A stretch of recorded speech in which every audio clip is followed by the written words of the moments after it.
ജീവിതത്തിൽ നോക്കാൻ ആളില്ല, ഇനി എന്റെ ജീവിതം കഴിഞ്ഞു എന്നൊന്നും പറയരുത്. നമുക്കൊരിക്കലും ജീവിതത്തിനെ നമ്മൾ ഫുൾ സ്റ്റോപ്പ് ഇടരുത്. ജീവിതം എന്ന് പറയുന്നത് ഒരു യാത്രയാണ്. എവിടെ എത്തണം? എവിടെ നിന്നാണോ മനസ്സ് പുറപ്പെട്ടിരിക്കുന്നത് അവിടെ എത്തിച്ചേരണം. ഒരിക്കലും ജീവിതത്തെ മുരടിപ്പിക്കരുത്. ഗീതയിൽ ഭഗവാൻ പറയുന്ന ഈ മന്ത്രമുണ്ടല്ലോ, അതിങ്ങനെ പൊന്നുപോലെ സൂക്ഷിക്കണം.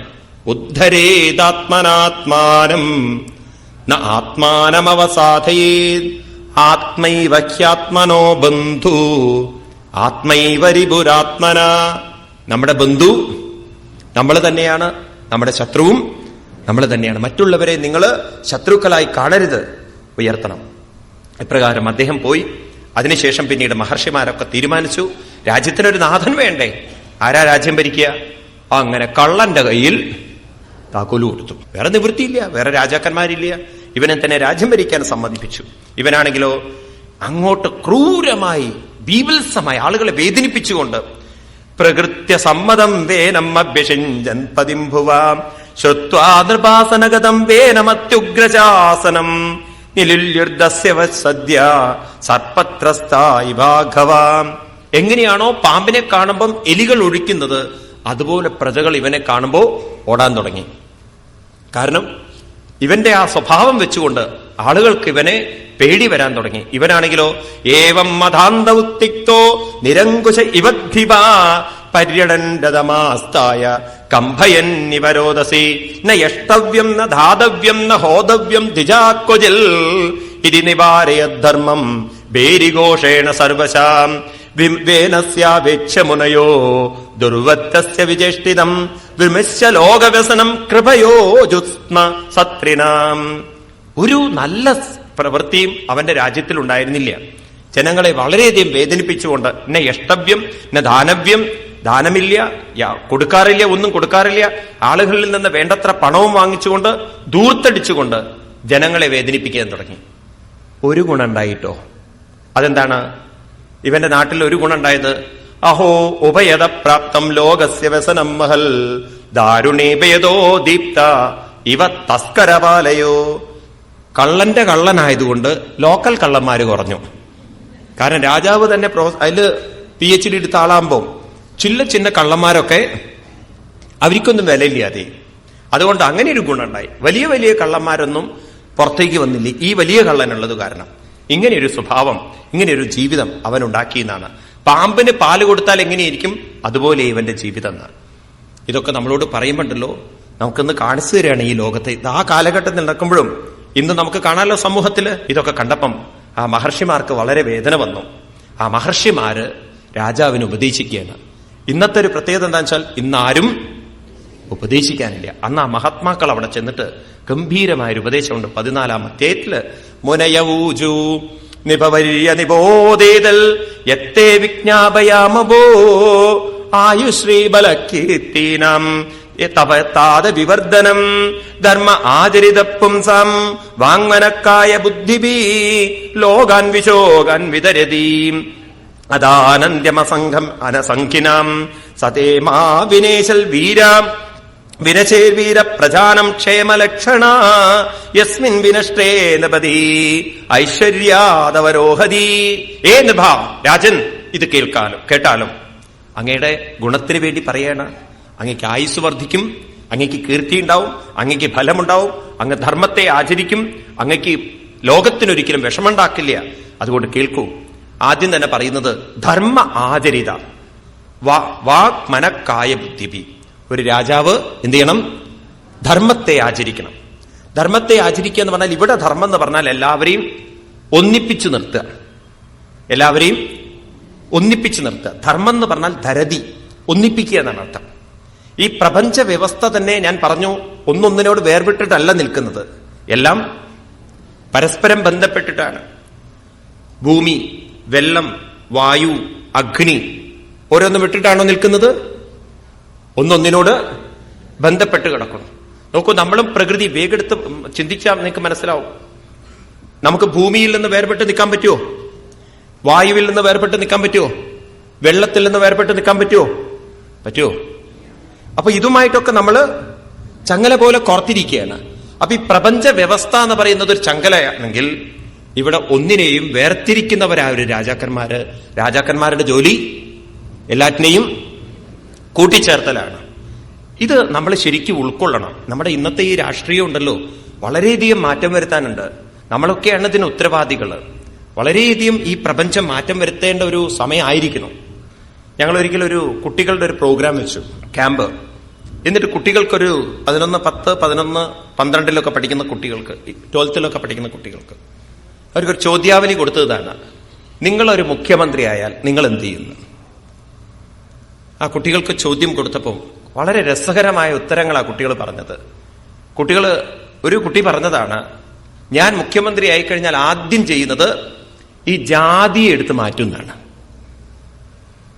കാരണം ആ കുട്ടി ഗീത ഉൾക്കൊണ്ട കുട്ടിയാണ്. ആ കുട്ടി പറഞ്ഞത്, ഗീതയിൽ കൃഷ്ണൻ പറയുന്നു, ചാതുർവർണ്ണ്യം മയാ സൃഷ്ടം ഗുണകർമ്മ വിഭാഗശ. ജന്മകർമ്മ വിഭാഗശ എന്ന് പറഞ്ഞിട്ടില്ല, പറഞ്ഞത് ഗുണകർമ്മ വിഭാഗശ. ഗുണകർമ്മം എന്ന് പറഞ്ഞാൽ ഓരോരുത്തരുടെയും സ്വഭാവത്തിൽ നിന്നുണ്ടായതാണ്. പക്ഷെ ഇന്ന് ഗവൺമെന്റ് നമ്മളെ ഇൻസിസ്റ്റ് ചെയ്യുന്നത് ഗുണം നോക്കിയിട്ടല്ല ജാതി, നിങ്ങളുടെ ജന്മം നോക്കിയിട്ടാണ് ജാതി. അപ്പൊ ജന്മം കൊണ്ടുള്ള ജാതിയല്ല ഹിന്ദു സംസ്കാരമെങ്കിൽ ഹിന്ദു സംസ്കാരത്തിൽ നിന്നും എന്തെടുത്ത് മാറ്റണം? ജാതി എടുത്ത് മാറ്റേണ്ട സമയമായി കഴിഞ്ഞിരിക്കുന്നു. എല്ലാവരും ഒരു ജാതി, ഇന്നാണെങ്കിൽ ജാതി കൊണ്ടാണ് വേർതിരിഞ്ഞു നിൽക്കുന്നത്, അല്ലേ? ഇപ്പോഴും ഉയർന്ന ജാതിയും താഴ്ന്ന ജാതിയും എന്നൊക്കെയുള്ള സങ്കല്പങ്ങൾ വളരെയധികം ദൃഢമാണ്. ഞങ്ങളൊരു പ്രോഗ്രാം നടത്തി ഋഷികേശിൽ. അപ്പൊ അവിടെ ഈ ടോയ്ലറ്റൊക്കെ കഴുകാൻ വേണ്ടിയിട്ട് ഒരാളോട് പറഞ്ഞപ്പോൾ അയാൾ പറഞ്ഞു, ഞാൻ ആ ജാതികാരനല്ല സ്വാമി എന്ന്. അയാൾ കഴുകാൻ കൂട്ടാക്കിയില്ല. അപ്പൊ ഞാൻ പോയിട്ട് ഞാൻ കഴുകി. അപ്പൊ അദ്ദേഹം എന്നോട് പറഞ്ഞു, സ്വാമി നിങ്ങളൊന്നും കഴുകാൻ പാടില്ല, ഇതൊക്കെ ചില ജാതിക്കാർക്ക് ചെയ്യാനുള്ളതാണ്. അപ്പൊ അവിടെ ചമര എന്ന് പറഞ്ഞിട്ട് ജാതി ഉണ്ട് ഉത്തരേന്ത്യയിൽ, പ്രത്യേകിച്ച് ഈ ഋഷികേശ് ഭാഗങ്ങളിലൊക്കെ. അവർക്ക് ഈ ജോലിയാണത്രേ, ഈ തോട്ടിപ്പണി ചെയ്യാൻ പറയില്ലേ, അവരിത് മാത്രമേ ചെയ്യുള്ളൂ. എന്നിട്ട് അതിന്റെ ക്രൂരത അതല്ല, അവര് തൊട്ട സാധനങ്ങൾ മറ്റുള്ളവർ തൊഴും കൂടി ഇല്ല. ഇതൊക്കെ ഹിന്ദു സംസ്കാരത്തിൽ വന്നത്, ഒരു കാലഘട്ടത്തിൽ വന്നതിന് ഇന്നും അത് നിലനിൽക്കുന്നുവെങ്കിൽ അതിനെ മാറ്റിയെടുക്കേണ്ട സമയമായിട്ടില്ലേ? ഉണ്ടോ ഇല്ലയോ? നോക്കൂ, നമ്മൾ ഭഗവത്ഗീതയൊക്കെ ഉൾക്കൊള്ളേണ്ടതല്ലേ? ഗീതയും ഭാഗവതമൊക്കെ ഉൾക്കൊള്ളേണ്ടതല്ലേ? പറയുന്നത് ജന്മത്തിനെ അല്ല പ്രാധാന്യം കൊടുത്തിരിക്കുന്നത്, സ്വഭാവത്തിനാണെങ്കിൽ ബ്രാഹ്മണനും ക്ഷത്രിയനും വൈശ്യനും ശൂദ്രനുമാവുന്നത് ജന്മം കൊണ്ടല്ല, ഓരോരുത്തരുടെയും സ്വഭാവം കൊണ്ട്. ഗുണകർമ്മ വിഭാഗശ. രാമായണത്തിലൊരു വളരെ രസകരമായൊരു ഭാഗമുണ്ട്. അവിടെ ഹനുമാൻ സ്വാമി, വിഭീഷണൻ വരും അവിടെ അഭയം തേടിക്കൊണ്ട്. അപ്പൊ വിഭീഷണൻ വരുന്ന സമയത്ത് കൊണ്ടുപോകും. പരകന്മാര് പറയും, ശത്രുവിന്റെ സഹോദരനാണ്, ഇവനെ കൊല്ലണം എന്നൊക്കെ. സുഗ്രീവൻ പോലും വിഭീഷണനെതിരാവും. അപ്പോഴാണ് ഹനുമാൻ സ്വാമി പറയുന്നത്, ശ്രീരാമസ്വാമിയോടും സുഗ്രീവനോടും ഹനുമാൻ സ്വാമി പറയുന്നതാണ്, ഒരാളെ നമ്മള് നല്ലവനെന്നും ചീത്തവനെന്നും നിശ്ചയിക്കേണ്ടത് ഓരോരുത്തരുടെ ജാതിനാമാദികളല്ല, ഗുണമെന്നത്രേ. ഗുണം നോക്കണം. ഇതാണത്രേ മഹാത്മാക്കളുടെ മതം എന്നാണ്. ഒരാളുടെ ജനിച്ച കുലവും അതൊന്നല്ല നോക്കേണ്ടത്, ഓരോരുത്തരുടെയും മനസ്സിന്റെ ഗുണമാണ് നോക്കേണ്ടത്. അപ്പൊ ഇവിടെ നമുക്കത് ശ്രദ്ധിച്ച് നമ്മൾ മനസ്സിലാക്കിയെടുക്കണം. നമ്മൾ ഈ ലോകത്തിൽ നിന്ന് ഇപ്പൊ നമ്മുടെ ഭാരതത്തിന്റെ ഒരു വലിയ പ്രശ്നം ജാതിയാണെങ്കിൽ അതിൽ നിന്നൊക്കെ നമ്മുടെ ആളുകളുടെ മനസ്സിനെ ഉയർത്തിക്കൊണ്ടുവരാൻ, അങ്ങനെയുള്ള ഒരു രാഷ്ട്രീയ സംസ്കാരത്തിലേക്ക് നമുക്ക് ലോകത്തെ കൊണ്ടുവരാൻ സാധിക്കണം. ഒരു ഇതായിരുന്നു കുട്ടിയുടെ മറുപടി, അതായത് ജാതികൾ എടുത്ത് മാറ്റണമെന്ന്. നമ്മുടെ മനസ്സിൽ നിന്ന് ആദ്യം എടുത്ത് മാറ്റണം, എന്നാലേ നമുക്ക് ഉയരാൻ സാധിക്കുള്ളൂ. കേരളം എത്രയോ അക്കാര്യത്തിൽ ഉയർന്നതാണ് മറ്റുള്ള സംസ്ഥാനങ്ങളെക്കാൾ, യാതൊരു സംശയമില്ല. വളരെ മാറ്റം നമ്മുടെ കേരളത്തിലുണ്ട്. ഇനി രണ്ടാമത്തെ കാര്യം ഒരു കുട്ടി പറഞ്ഞത്, അത് വളരെ ചിന്തനീയമായിരുന്നു. ആ കുട്ടി പറഞ്ഞത് ഏറ്റവും വലിയ ഒഫൻസ്, കുറ്റം കറപ്ഷനാണെന്നാണ്. ഏറ്റവും വലിയ ഒരു രാഷ്ട്രത്തിന്റെ ഒഫൻസ് കറപ്ഷനാണ്. കറപ്ഷൻ ഉള്ളത് കൊണ്ടാണ് ഇവിടെ മറ്റ് മഹാവൃത്തികേടുകളൊക്കെ നടക്കുന്നത്. നോക്കൂ, നമ്മളൊക്കെ ഒരു ചിന്തനത്തിലേക്ക് വരണം. ഒരു സിംഗപ്പൂർ ഞാൻ പോയ സമയത്ത് എനിക്കൊരു അനുഭവം എന്താ വെച്ചാൽ, അവിടുത്തെ ഈ സിസ്റ്റങ്ങളുണ്ടല്ലോ, അവിടെ ഓരോ ഏരിയകളിലാണ് മിനിസ്റ്റർമാര്. ജനങ്ങളുടെ പ്രശ്നങ്ങളാണ് അവർ ചിന്തിക്കുക. ഓരോ ആഴ്ചകളിലും മിനിസ്റ്റർമാരിരിക്കണം, പ്രശ്നങ്ങളുള്ളവർ അവർ വരണം, എന്നിട്ട് ചർച്ച ചെയ്യണം. ഉദ്യോഗസ്ഥന്മാരൊക്കെ ഇരുന്നിട്ട്, നിങ്ങളുടെയൊക്കെ ജീവിതത്തിൽ വല്ലതും ഉണ്ടായിട്ടുണ്ടോ? അങ്ങനെ ആരെങ്കിലും ചോദിക്കാറുണ്ടോ നമ്മുടെ പ്രശ്നങ്ങള്? പിന്നെ മൂന്നാമത്തെ ഒരു ചിന്തനം ഒരു കുട്ടി പറഞ്ഞത്, അതും വളരെ ചിന്തനീയാണ്. അതായത് എല്ലാ മതസ്ഥാപനങ്ങളും ഗവൺമെന്റിന്റെ നിയന്ത്രണത്തിലാവണമെന്ന്. ഒരു മതത്തിന്റെ മാത്രം സ്ഥാപനം ഗവൺമെന്റിന്റെ കയ്യിലാവുമ്പോഴാണ് പ്രശ്നങ്ങളുള്ളത്. എല്ലാം ഗവൺമെന്റിന്റെ അടുത്ത്. ഫണ്ട് കൈകാര്യം ചെയ്യേണ്ടത് ഗവൺമെന്റ് ആണെന്ന്. കുട്ടികളുടെ ഇടയിൽ ഇങ്ങനെയൊക്കെ ചിന്ത വരണമെങ്കിൽ എത്രത്തോളം അവർ ഉയർന്ന് ചിന്തിക്കണമെന്നുള്ളത്. കമ്മ്യൂണിസത്തിനാണിത് കുറെ സാധിക്കുക, കാരണം അവർക്കാണ് സോഷ്യൽ സമീപനം ഉള്ളത്. എന്നാൽ ഇന്ത്യയിലൊന്നും ഇത് സാധിക്കാത്ത വിധത്തിൽ കാര്യങ്ങളാക്കി മാറ്റി. മനുഷ്യനെ ഒന്നിപ്പിക്കുന്നതിന് പകരം വിഘടിപ്പിക്കാനാണ് ഇന്നത്തെ രാഷ്ട്രീയക്കാർക്ക് സാധിച്ചിട്ടുള്ളത്. മതം കൊണ്ടും ജാതി കൊണ്ടും എല്ലാം വിഘടിപ്പിച്ചിരിക്കുകയാണ്. നാലാമത്തെ ഒരു കാര്യം വളരെ ചിന്തനീയമായിട്ട് വേറൊരു കുട്ടി പറഞ്ഞിരിക്കുന്നത്, എല്ലാവർക്കും ഒരു വിദ്യാഭ്യാസം മതി. ഒരു നല്ല വിദ്യാഭ്യാസം, താഴ്ന്ന വിദ്യാഭ്യാസം വേണ്ട, എല്ലാവർക്കും ഒരു വിദ്യാഭ്യാസം. അങ്ങനെയൊക്കെ തന്നെ എല്ലാ സ്റ്റേറ്റിലും പോവാൻ എല്ലാവർക്കും സാധിക്കും. എല്ലാ ഭാഷയും കൈകാര്യം ചെയ്യാൻ സാധിക്കും. ഇന്നിപ്പോ കേരളത്തിലൊരു കുട്ടി മറ്റുള്ള സ്റ്റേറ്റിൽ വന്നാലുണ്ടല്ലോ, അവന് ഹിന്ദിയോ മറ്റുള്ള ഭാഷയോ അറിയില്ലെങ്കിൽ അവൻ പെട്ടു. ഭാഷ വലിയൊരു പ്രശ്നമാണ് കമ്മ്യൂണിക്കേഷന്റെ. മിക്കവാറും നമ്മൾ കേരളത്തിലുള്ള ആളുകൾക്ക് മുന്നോട്ട് പോവാൻ, മറ്റുള്ള സ്റ്റേറ്റുകളിലേക്ക് പോകാൻ തടസ്സം സൃഷ്ടിക്കുന്നത് ഭാഷയായിരുന്നു. കാരണം അവർക്ക് നോർത്ത് ഇന്ത്യയിൽ ഇപ്പോഴും north Indian lobby, south Indian lobby വളരെ വ്യത്യാസമുണ്ട്.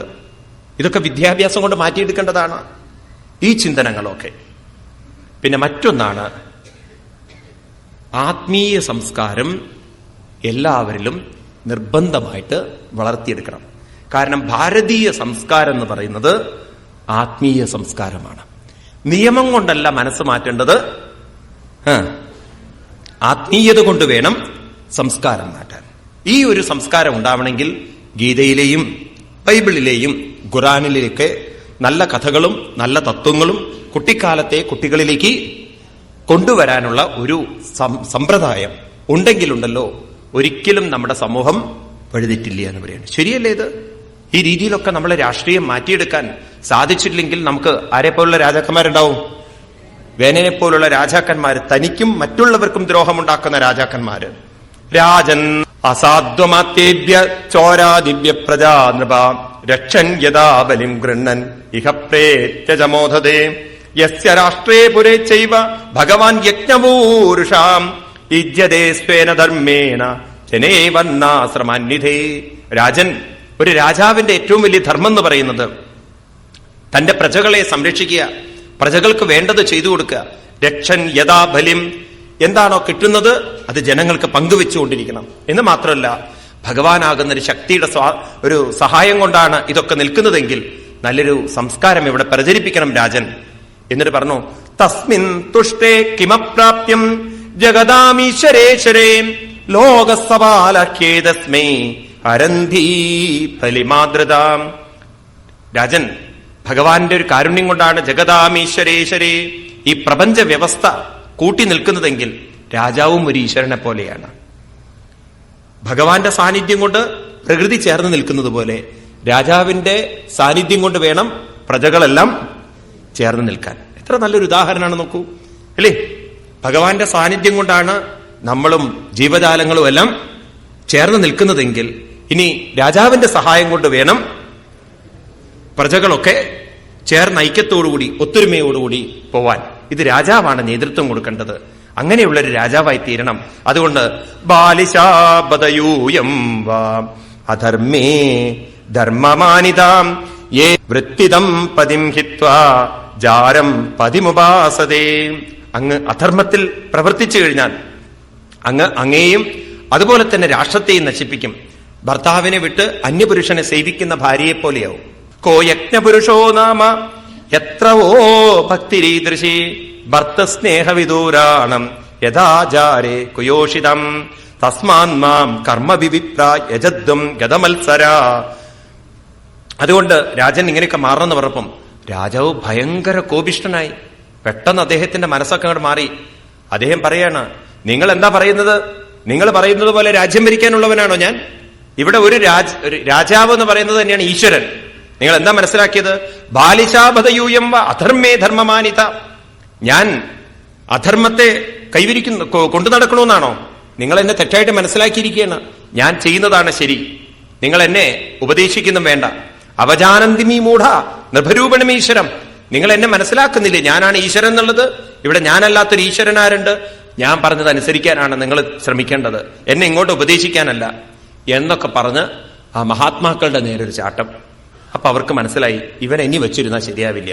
കാരണം ഇനിയും ഇവിടെ ജീവിച്ചു കഴിഞ്ഞാൽ ഇവൻ ഈ ഭൂമിക്കൊരു ഭാരമായിത്തീരുന്നു. ഹന്യതാമേഷ പാപ പ്രകൃതിദാരുണ ജീവൻ ഗതസവാശു കുരുതേ ഭസ്മഫൽ ധ്രുവം. ഇവരെ നമുക്ക് വധിക്കണം.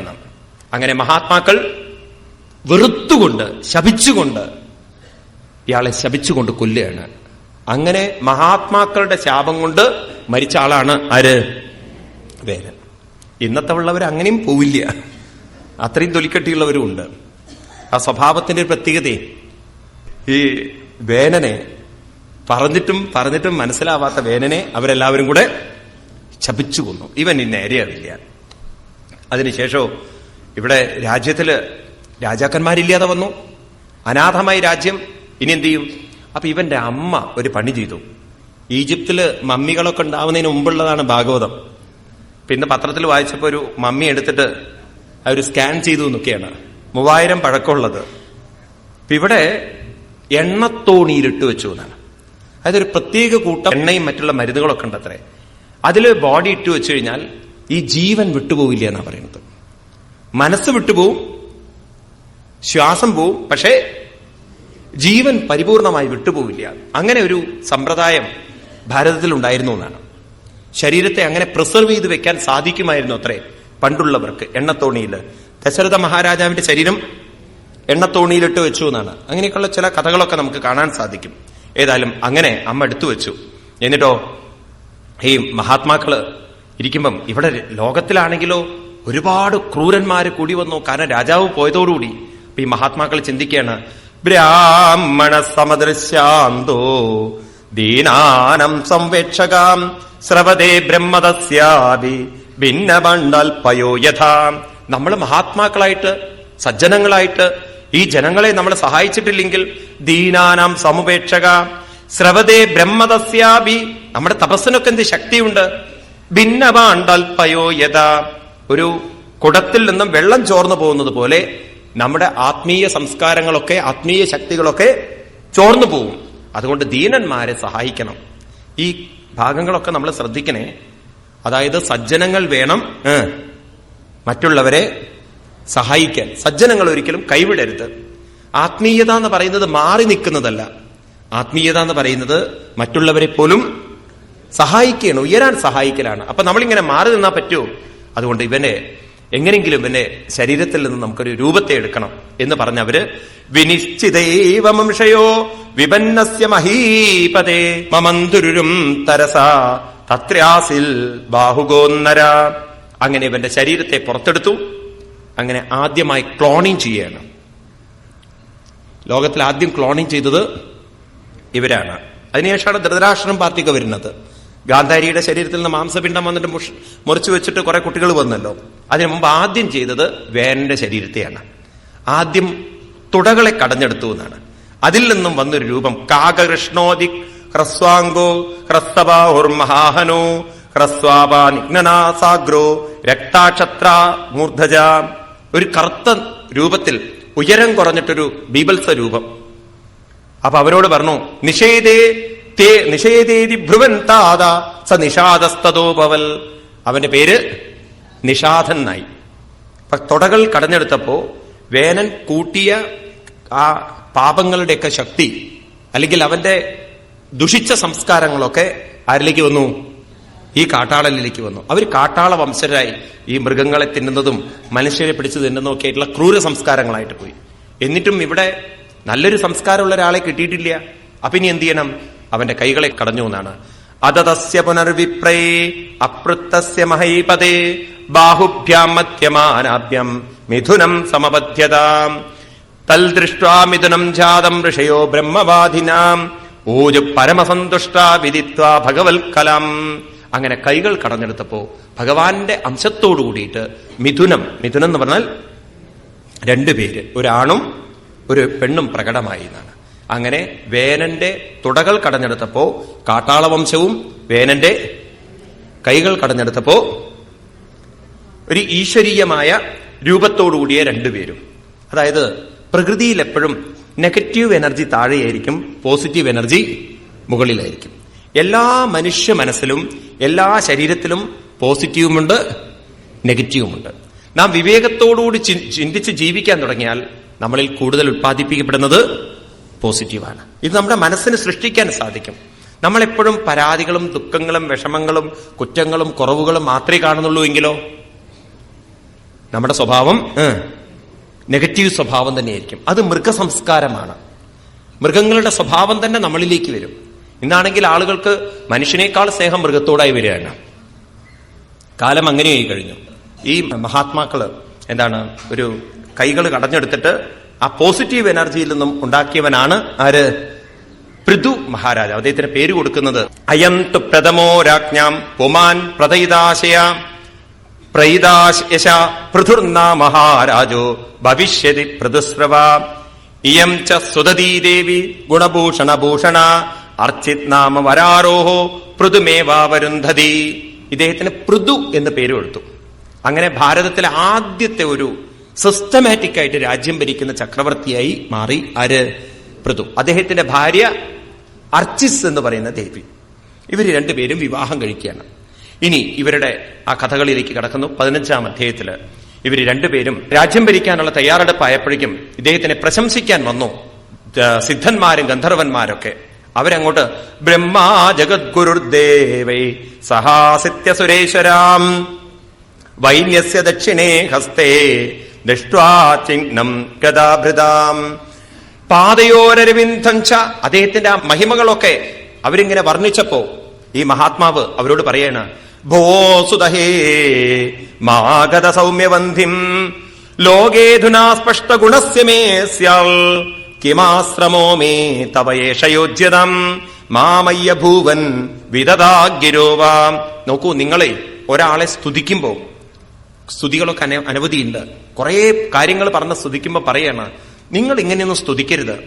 എന്താ കാരണം വെച്ചാല് എന്റെ കഴിവുകൾ എന്തൊക്കെയാണ്, എന്റെ ഗുണങ്ങൾ എന്തൊക്കെയാണ്, എന്റെ സ്വഭാവങ്ങൾ എന്തൊക്കെയാണ്, എന്റെ ഭരണം എങ്ങനെയൊക്കെയാണ് എന്ന് നിങ്ങൾ കാണാതെ എന്റെ ഗുണങ്ങളില്ലാത്തതൊക്കെ നിങ്ങളിങ്ങനെ അങ്ങനെയാണ് ഇങ്ങനെയാണെന്നൊക്കെ പാടി സ്തുതിച്ചാൽ ഇതൊന്നും എന്നിൽ നിന്ന് വന്നിട്ടില്ലെങ്കിൽ ജനങ്ങൾക്ക് ബുദ്ധിഭേദം വരും. ഇല്ലാത്ത ഗുണങ്ങളും ഇല്ലാത്ത കഴിവുകളൊന്നും വിളിച്ചു പറയരുത്. ഇന്ന് അങ്ങനെയാണല്ലോ നമ്മൾ കാണുന്നത്. തോന്നിവാസങ്ങളൊക്കെ ചെയ്തിട്ട് ഒരാൾ മരിച്ചു കഴിഞ്ഞാൽ പറയും ആള് കർമ്മയോഗിയായിരുന്നു എന്ന്. കർമ്മത്തെക്കുറിച്ചും അറിയില്ല, യോഗത്തെക്കുറിച്ചും. കർമ്മയോഗി എന്നൊക്കെ ഗീതയിലുള്ള വാക്കുകളുടെ അർത്ഥം അതിലും അപ്പുറത്താണ്. പക്ഷെ പറയുക അയാൾ വളരെ ഒരു കർമ്മയോഗിയായിരുന്നു.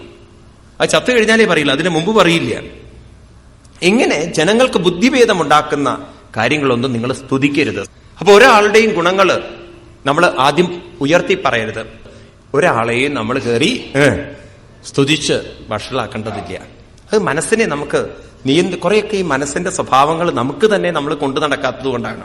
ഏതായാലും അദ്ദേഹം പറഞ്ഞു, എന്നെ നിങ്ങൾ ഇങ്ങനെ സ്തുതിക്കരുത്, കാര്യങ്ങളൊക്കെ മനസ്സിലാവും. കാരണം മഹൽ ഗുണാനാത്മനികർത്തുമീശ കസ്താവയേ സ്ഥാവയതേ സദോബി തേസ്യ ഭവിഷ്യന്നിധി വിപ്രലബ്ധോ ജനാവഹാസം കുപതിർന്ന വേദാം.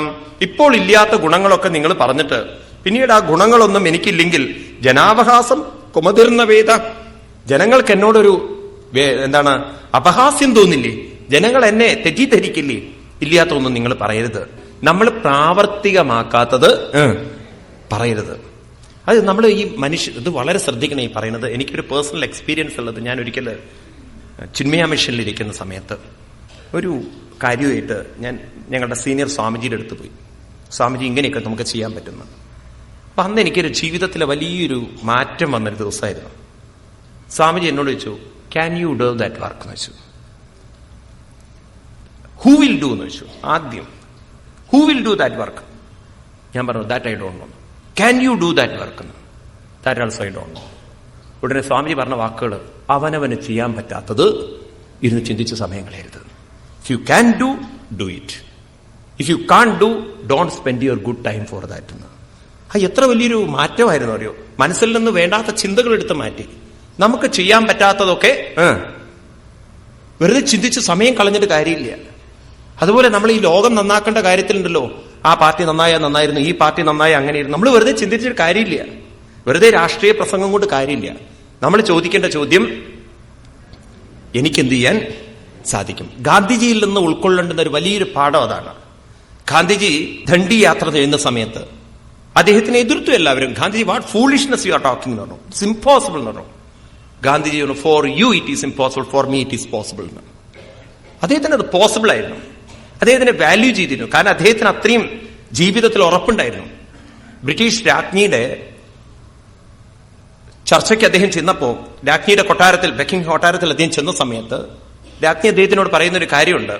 അദ്ദേഹം ഈ അരമുറി തോർത്തുമുണ്ട് കൊടുത്തിട്ട് അവിടെ ചെല്ലുന്ന സമയത്ത് അദ്ദേഹത്തോട് പറയും, ഇതല്ല വസ്ത്രത്തിന്റെ പ്രോട്ടോകോൾ എന്ന്.